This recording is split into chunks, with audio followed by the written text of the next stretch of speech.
विशाल मिश्रा जी, एक टिप्पणी आपकी लेते हुए उसके बाद में गौरव जी आपके पास आऊंगी। ठीक है विशाल मिश्रा जी, ये सवाल तो महत्वपूर्ण है ना, इसका भी जवाब तो सरकार, अगर सारी वाहवाही आपके जिम्मे है तो जाहिर तौर पर अगर कमियां जहां जहां हैं उसकी जवाबदेही भी तो आपको ही तय करनी होगी विशाल मिश्रा जी, और ये सवाल पूछे जाएंगे सरकार से।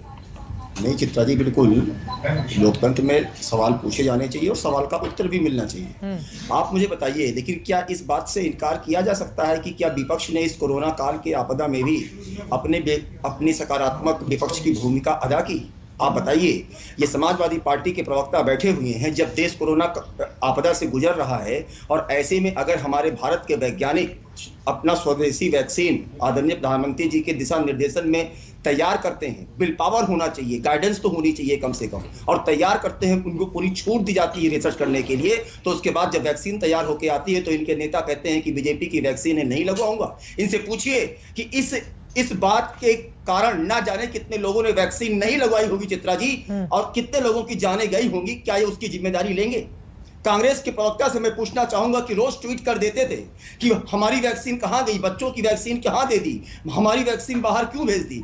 आज जब 75 करोड़ से अधिक भारत वैक्सीन लगा चुका है और आज की डेट में दुनिया में सबसे ज्यादा वैक्सीन लगाने वाला देश बन चुका है, तो आज एक भी ट्वीट नहीं करते? पूछिए इनसे। यह है इनका सकारात्मक विपक्ष, यह होती है विपक्ष ट्वीट कर देगा तो आपके काम पे मोहर लग जाएगी। आप स्टैंड करते विशाल मिश्रा जी, विपक्ष के ट्वीट का इंतजार है कि सरकार के वाहवाही में ट्वीट करे वो। नहीं चित्रा जी, मैं आपसे सवाल, मैं आपके माध्यम से इनसे ये सवाल, मतलब इनको आईना दिखा रहा हूं कि इनकी भूमिका तो देखिए, किस प्रकार से नकारात्मकता फैलाने के सिवाय इनके पास कोई काम नहीं है। आपको एक एग्जांपल और देता हूं चित्रा जी, अभी ये किसान की बात कर रहे थे समाजवादी पार्टी के प्रवक्ता, मैं इनसे पूछना चाहूंगा कि उत्तर प्रदेश से ही आते हैं, उत्तर प्रदेश में आप हमको बताइए कि उत्तर प्रदेश में कैबिनेट की पहली मीटिंग में माननीय मुख्यमंत्री योगी आदित्यनाथ जी ने 36,000 करोड़ रुपए का किसानों का कर्जा माफ किया था कि नहीं किया था? आप बताइए मुझको।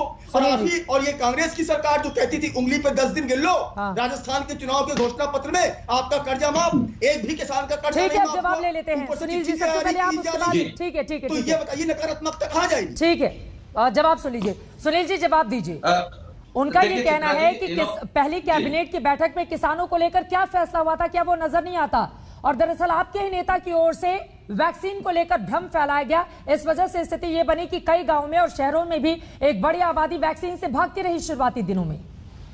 देखिए चित्रा जी, पहली बात तो वैक्सीन को लेकर के सवाल नहीं था, वैक्सीन को लेकर के जो आपके नेता ने कहा है, आपके विधायक परिषद के सदस्य ने कहा है, जवाब हो जाए उसके बाद बोलिएगा। कहा गया है कि नहीं कहा गया? ठीक है, do you take the responsibility, accept करिए आज तक के चैनल पर। अच्छा ठीक है विशाल जी, एक बार जवाब सुनिए फिर बोलिएगा। सुन लीजिए, एक बार सुनील सिंह जी की बात सुनिए, उसके बाद बोलिएगा आप सुनील जी। अच्छा, दूसरी बात आई, कह रहे हैं कि विपक्ष को आईना। अरे भाई, लोकतंत्र में सरकार का आईना विपक्ष होता है। सरकार की कमी अगर विपक्ष नहीं गिनाएगा तो किसकी गिनाएगा? अगर ऑक्सीजन की कमी से जो मौत हुई, क्या उस पर सवाल नहीं उठना चाहिए? बिना बेड, बिना एम्बुलेंस, बिना अस्पताल, बिना दवा के लोग मर गए, उस पर सवाल नहीं उठना चाहिए?